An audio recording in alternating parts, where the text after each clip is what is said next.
सम्मानित समाजवादी पार्टी में आस्था विश्वास रखने वाले आदरणीय जनों, आज आपके बीच में समाजवादी पार्टी के एक मिशन गीत हम कलाकार भेज रहे हैं, जिस गीत को आप औराई विधानसभा से अंजनी सरोज जी के सहयोग से आपके बीच में भेज रहे हैं। आप लोग घर घर तक इस गीत को पहुंचाने का काम करें। शोषित समाजवादी कैला तैयारिया, सहपा के भैया बाबू कैला जय करिया, काटे खातिर यूपी से कले से 22 में सीएम 22 में सीएम बन के अखिलेशी, 22 में सीएम बन के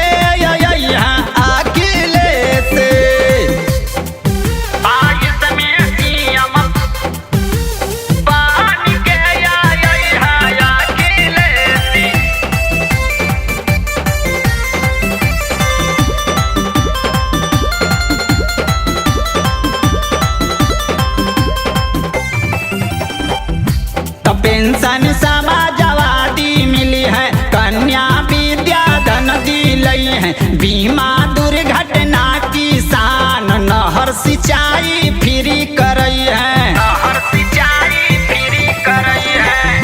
तो पेंशन समाजवादी मिली है, कन्या विद्या धन दिलई है, बीमा दुर्घटना किसान नहर सिंचाई फ्री करई है। हिंदू मुसलमान मिल चल सब साथ, हिंदू मुसलमान मिल चल सब साथ, साइकिल चली खूब बरे से 22 में सीएम 22 में सीएम बन के अखिलेशी, 22 में सीएम बन के अखिलेशी।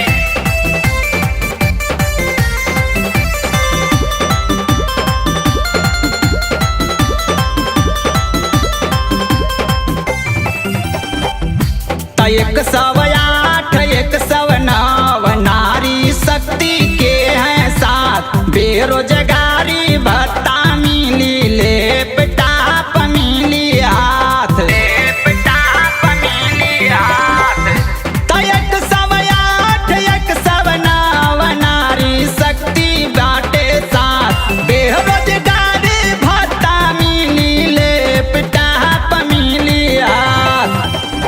लोहिया आवास मिली सर्वे समाज के, लोहिया आवास मिली सर्वे समाज के, रोजगार मिली घर विशेष, 22 में सीएम 22 में सीएम बन के अखिलेशी, 22 में सीएम बन के अखिलेशी।